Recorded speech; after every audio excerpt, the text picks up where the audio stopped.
You just got your asses whipped by a bunch of goddamn nerds. Nerds!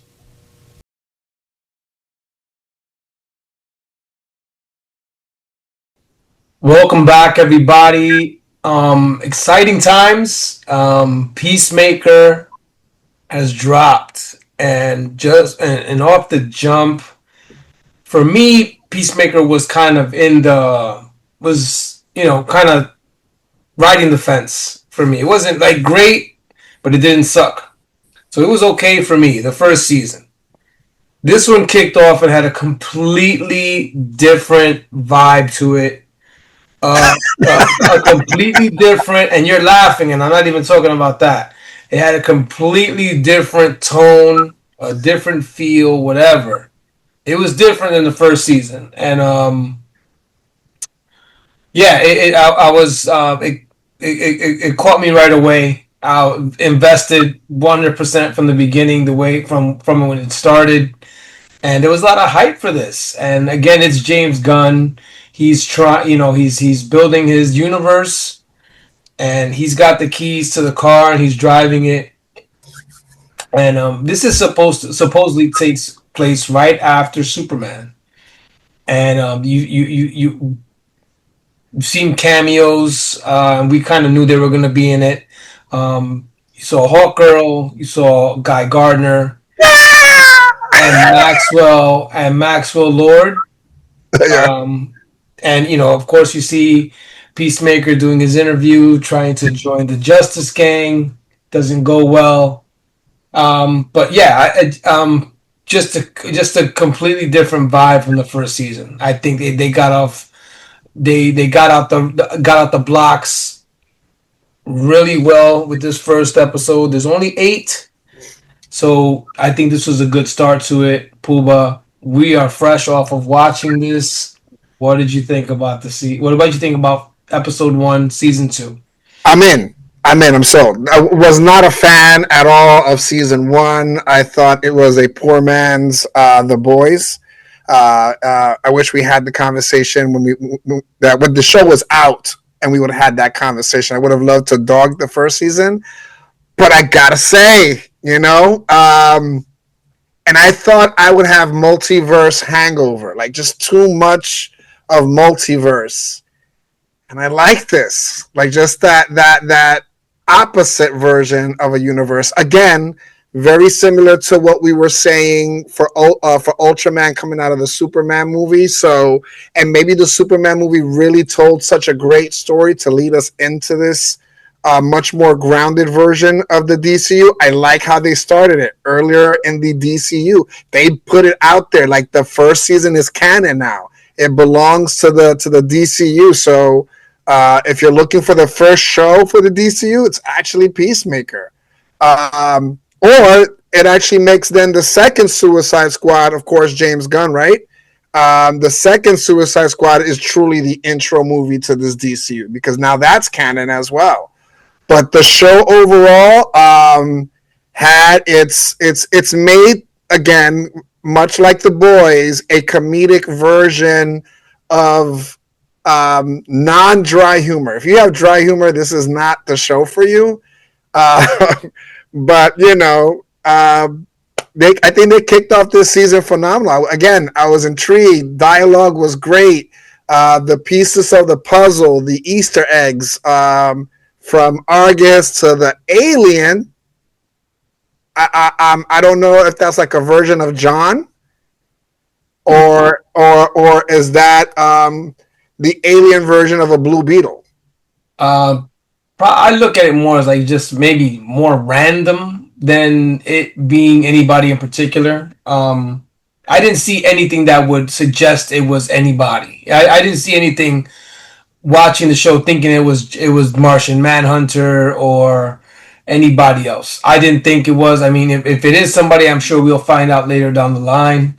The Easter eggs I did see, they did mention Luthor. You do see Rick Flag Sr. They mentioned, Peacemaker killing his son.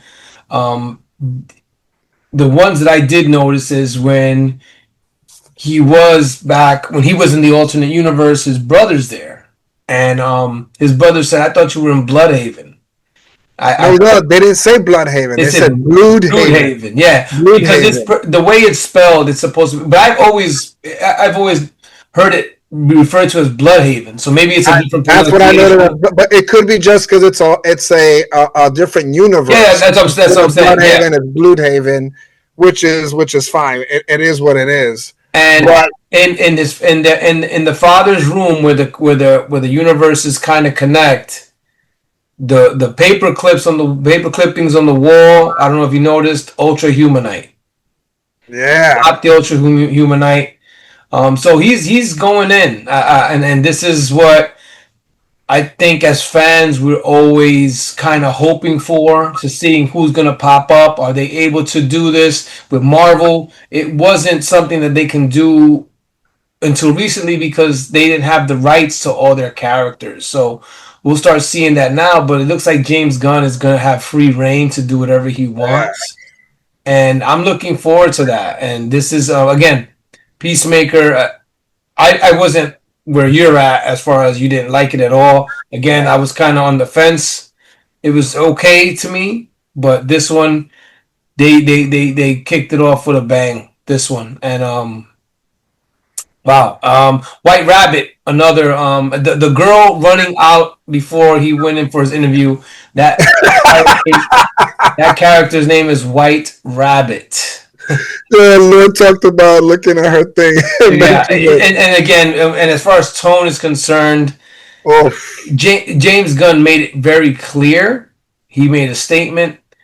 This is not for kids. Not for kids. And once the cocaine came out, I was like, whoa, okay. This is what he meant. And then it went left. I Like mean, woo. talking about a Fast and the Furious type left turn. Wow. Like, and this is probably I don't remember seeing this much in when The Boys was out, and they had Probably in that, and there was one. There are a couple of scenes like that.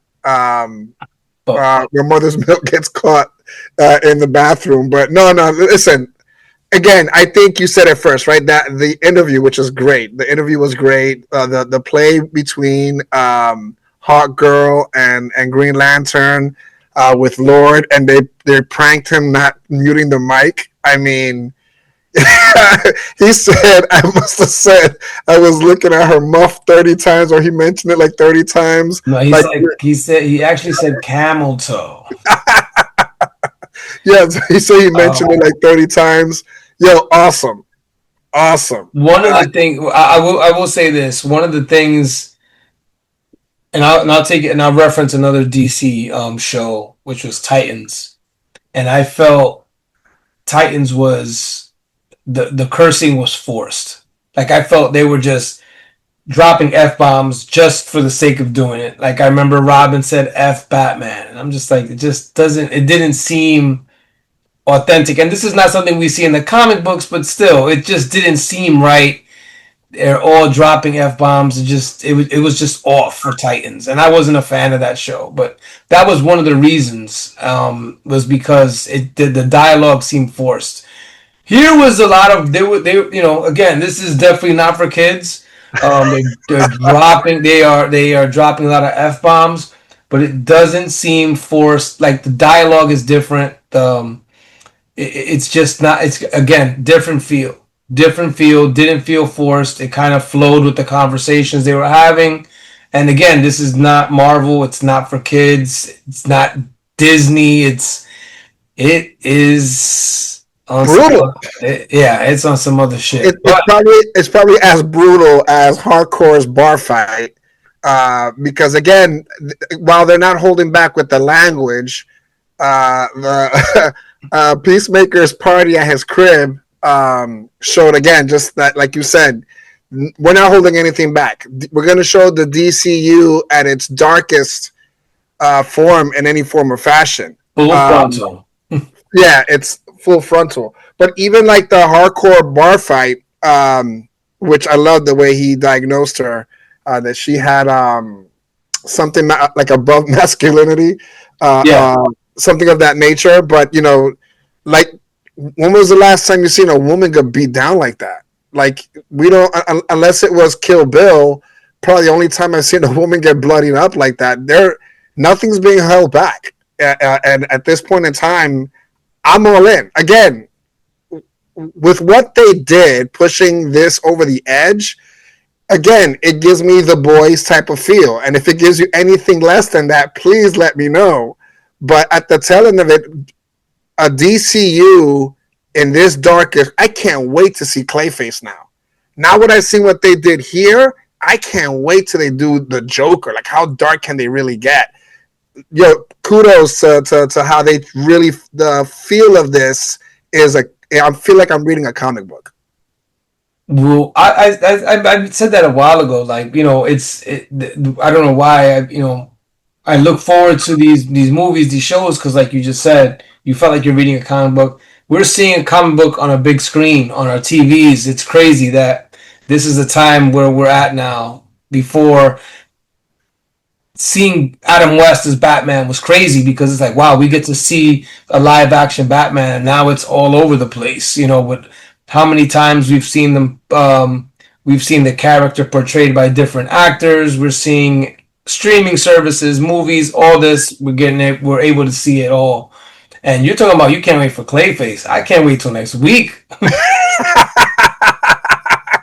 I can't wait till next week. I love this direction that James Gunn is going with this. Yeah, absolutely. Full faith in what he's doing. His and let's bring up, and just for reference, and I know there's a lot of Snyder fans out there, and I was a fan of the Snyder. I was a fan of the Snyderverse. I actually really liked Ben Affleck as Batman. I thought his portrayal, he's high on the list for me as far as his portrayal of Batman. But this is the direction that he's going in now is it's different. It's different, and he has like I said before, he has the keys to the car, and he's driving it, and I just can't wait for him to do it. It seems like he wants to stick to the script, and when I say the script, he wants to be comic book accurate. One of the things in the Snyderverse which was what I was trying to mention was he wanted to have the Robin who died be Dick Grayson, and it's just like that's really. No. I know a lot of things don't stick to the comic book to the source material, but that's going really off script there. It should be, Dick Grayson becomes Nightwing, so if you're looking at him, that means there's no Nightwing. So. Well, there's multiverses, and if anything, this show showed us is that there's another one of us in a multiverse, which is crazy enough. Even so much that they brought up Athlete's Foot. Like, when was the last time you went to an Athlete's Foot? Yeah, that was funny. Yeah. But honestly, what's your side? When was the last time you went to an Athlete's Foot? Again, if you can point one out to me, then I can tell you. Yeah, it's probably been a decade for me. Well, I think it's Finish Line now. So I don't. That to me, it just may have been rebranded, but I think it's Finish Line now. I could be wrong, but also to mention everything that multiverse. Where he went, everything was kind of how he wanted it. His dad was alive, his brother was alive. They seemed like they were well off. They were doing well. And now, he was with Harcourt. It seemed like they were together. He saw the picture. Yeah, the picture. Yeah, they were booed up. Did you see? You didn't watch the preview to next episode. Did you watch the credits at the end of that? I did not. I did. Okay. So I did, yeah. So he's booed up with her in this universe. They show them lovey-dovey. The sweater he was wearing. Typical, right? In the sense of a G like that. No, it was funny just to see the music on the wall. It's kind of funny. Like, again, God bless those who have lost a brother of that nature, in the sense where you might feel guilty of it, and to have that next to you, I was feeling for him. When he was sitting down with his dad, who treated him like trash, and then he was, man, when he was sitting down with the whisking hand, they were just kind of joking around, like you said it. This is like the best dream he could have. I mean, the way this is Peacemaker, it's a wet dream, but but at the tail end of it, it's a beautiful dream, and I was happy for him. Like again, because the writing is, like you said, is so different. And again, we don't need introductions now, which I love that even with the Superman movie, the way they did it. No need for lore and things of that nature. Just give it to me. And to have that moment with Peacemaker sitting down and knowing how he felt, man, they did a great job of just leading us into that world, man. It was dope. It was dope. And to think that that's its own new pocket universe, and which again, like you said, they mentioned the Easter egg with Luthor, said we don't want that happening again. Yep. So no, man, it's great job. Episode 1, like great job. Like I said earlier, I really can't wait for freaking. I can't wait till next week. Yeah, it again got off to a great start.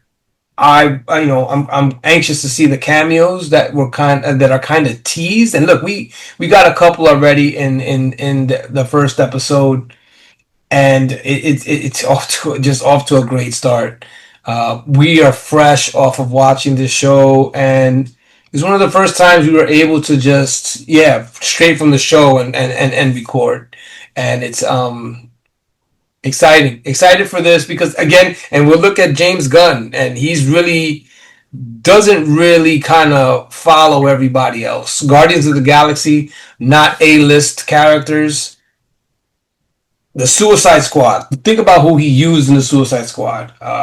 Ratcatcher, Polka Dot Man, and he did Peacemaker. Starro was really the Justice League of America's one of their first episodes. That's who they're fighting. Starro is you don't see him. You never really saw him before. But he's a definitely. They made him a dope villain, like in a sense where he was trying to take over. I thought they made it again. James Gunn doing what James Gunn does is bring people that again I don't. A bulk of us comic book fans are gonna know who Starro is. Like the people who just watch the movies are never gonna know who Starro was. No, exactly. So James Gunn in that sense does a great job. Again, it's the small ones like Vigilante and Flag, and they actually tease in the trailer for the season, I guess. They said, no, I got to go to Arkham. I got to talk to someone. Again, just kind of really teasing things all over the place.